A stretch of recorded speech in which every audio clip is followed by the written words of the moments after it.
never ever have enough time to play it all. You know everybody wants to walk in someone else's shoes. Everyone's forgotten who they are. Such a crime to waste his time away. Such a low down, goddamn dirty thing. There's a man that I know who works his fingers to the bone. Never gets to spend any time at home at all. He's working, slaving all day, watching his life skedaddle away. Another life that's bound to fade away. Such a crime to waste his time away. All right, welcome back to Otter Creek and Rio Grande. As you can see, I've got a pretty good start on the substructure for the benchwork. And I'm gonna take a few minutes here just to point a few things out. So I'm gonna move the camera around. So this big square right here is an access hatch. And according to the plan, I'm gonna have a Y that one leg of the Y is down here somewhere. The other leg is here. And then the third one is kind of back here. That the whole town is laid out in a Y.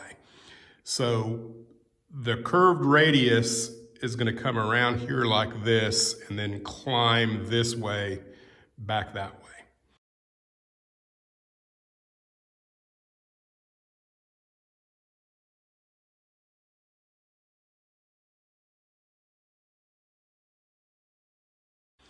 So there's going to be a length of track in this area that might be a little bit hard to reach.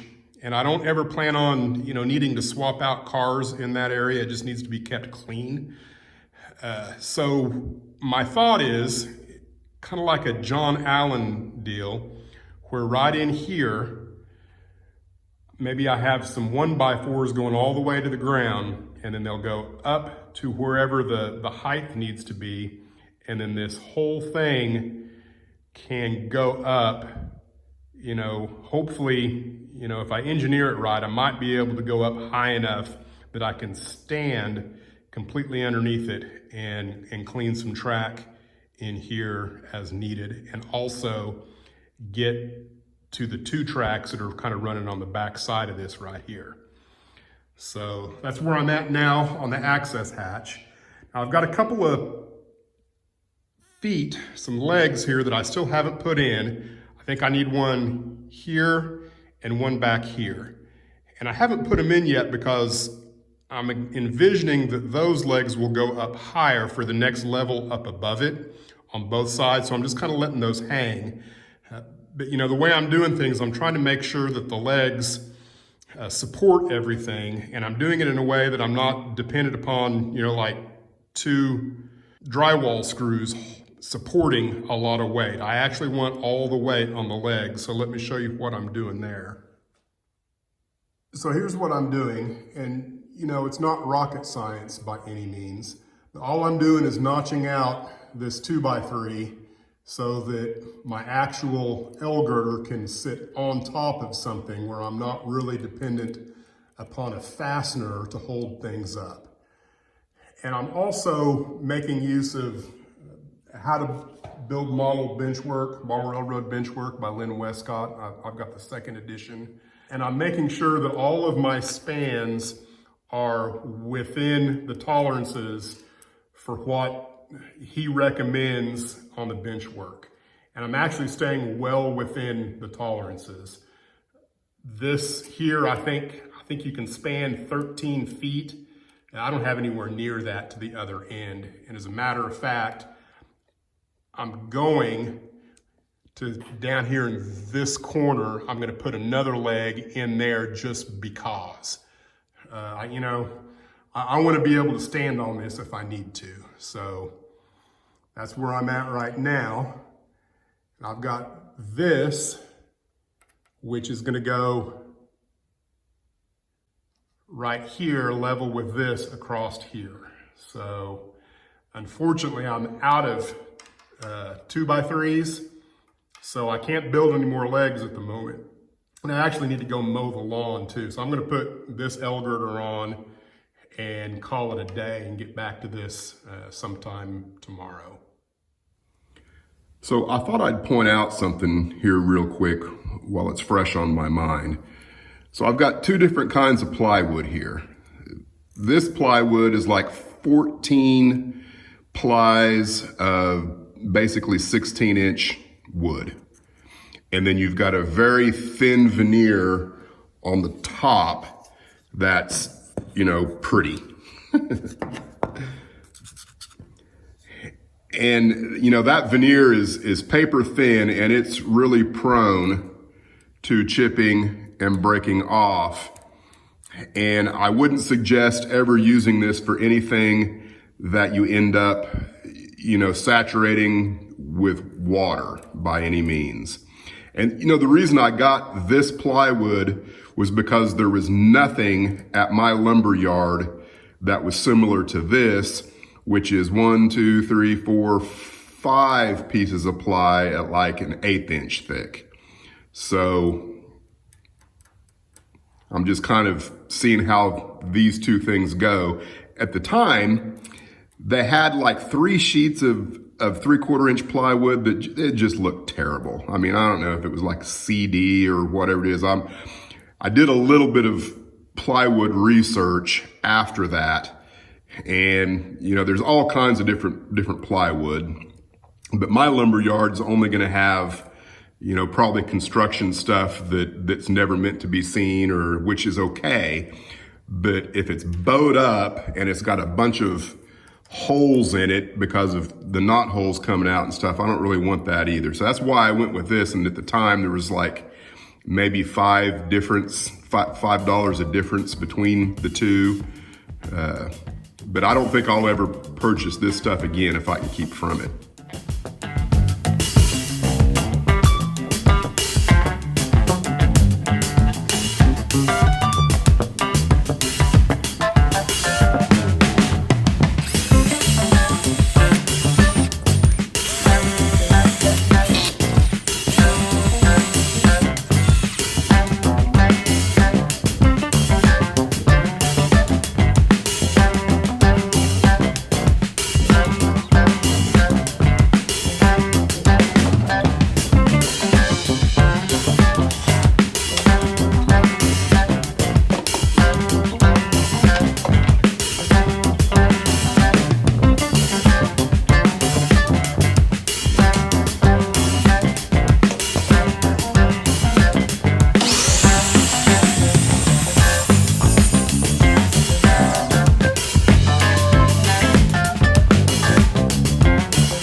So you can see what I'm attempting to do here, and I got a little bit ahead of myself because I need to extend this L girder out another, I don't know, 58 inches or so. And I need a splice plate, and I would prefer the splice plate to be on the inside of the L girder. I think it's gonna be okay because if anything, I'll have to cut this again because it'll be too long once I get that splice plate on there. The problem with extending it is I'm out of leg material. So I don't really want to do that until I have leg material so I can, you know, shore up this end where it needs to be. So I'm gonna concentrate on doing some other things that I can do right now. Now on the back side, as my roadbed leaves staging and it's gonna come around here, I'm at a point to where now I can start putting in my joists through all of this area and then have the ability to lay my spline on top of those joists and then figure out what my height needs to be for my grade. And I won't be ready to, you know, do anything on this end of the layout for a while, so I'm gonna get started doing some of that stuff.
time for me to bore you with some more babbling. So I've got my chair right here exactly where I think it needs to be for the computer. Originally, I had planned on having the computer over here, but I think that's not gonna work because of the angle that the track leaves. I think this is a much better location for it. It's just kind of like a quarter turn of the chair. If I can get it to fit in there, that's perfect. I'm not gonna worry too much about doing it yet because once again, I got to see how all of the other Benchwork works for the tracks going across the top here. I don't know what I was thinking with this particular joist. That should go all the way back. I really have no idea why I cut it that short. I was looking at my plan and there's a little bit of difference in how the width of these two things were. So what I need to do is repurpose that for something else, and then just like this one, come across here. Then I can put a shelf in here for more Benchwork space to my left, which would be awesome. So that's a done deal. I'm gonna do that. So here's another point of consideration that I've got to keep in mind as I go forward. This is an access hatch right up here. And as it exists now, it's fine. I've gone the last 2 Christmases being able to get the tree and all the ornaments and some other things out of there from time to time as I need. But if you actually follow that down and look to where my projected Benchwork will be for Cloud City, there's, probably not optimal because I'm guessing there's about a foot, give or take, a foot to 8 inches of that crawl space that will be directly over top of the layout. And I think, that means my ladder is gonna be on this side and there just could be some issues. So I'm considering, can I keep this at like 2 foot or whatever that distance is up there? I think it's probably more like 30 inches. So can I keep the Benchwork for Cloud City up to this point at 30 inches and then balloon out from there? So I'm gonna have to go back and look at my track plan and make sure that I can do that. But if I do, what that means is all of these joists, I'm gonna gain a lot of room on my 36-inch aisle space because it's gonna push this blue line back 6, 8, 10 inches, I think. So that might be a good thing. So I probably need to look at that before I get too far ahead and make sure that I can.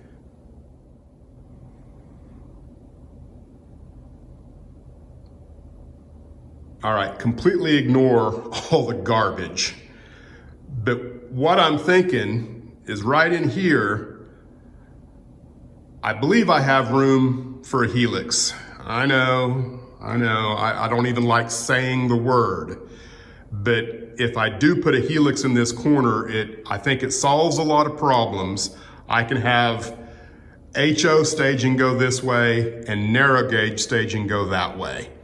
The only real question is, would I be better off putting the Helix completely inside the room, or do I make a little bit of space in here by moving this that way? I think I can easily move this to the left 24 inches or more, and then I could have a Helix completely on the outside of the room, find a way to encase it, keep the dust off of it, and be able to easily access it back here. So I'm considering that in how I approach what I'm going to do with Cloud City and that track plan. So I think I need to do some revisions to Cloud City's track plan. I've got the joists in all the way down to here where my loop will begin. And you can see right here, I don't know, maybe you can't see, but this is where my first 8 foot ends. And of course, that is the last place in the world that you would want to try and have a joint because, you need at least 6 inches, I'm thinking, of overlap to glue to, and that won't bend. So what I'm gonna do is back over here, I'm gonna have to come up with some plywood in this area to extend this, that's gonna push this joint where it needs to be down here where a straightaway is. So that's kind of where I'm at the moment. And I've run out of time today. I might mention, you know, I've had military 4 weekends in a row. I had a military weekend, then 2 weeks of straight military duty, and then end cap that with another military duty this weekend. I was fortunate enough to get to go see Claude at Cowboy Valley and Timberline Junction, and he was a very gracious host. I had a great time. He's got a beautiful railroad, awesome dogs, and a beautiful home. And he grilled me a steak like this thick and gave me his wife's secret recipe for a baked potato. I had a really good time. I really appreciate that. And if you haven't checked out his channel, you should. He's got some good content there. That's, again, Cowboy Valley and Timberline Junction.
I'm gonna call it quits for this video. Thanks for watching. Stay tuned for more content and more bench work. Thanks for watching Otter Creek and Rio Grande.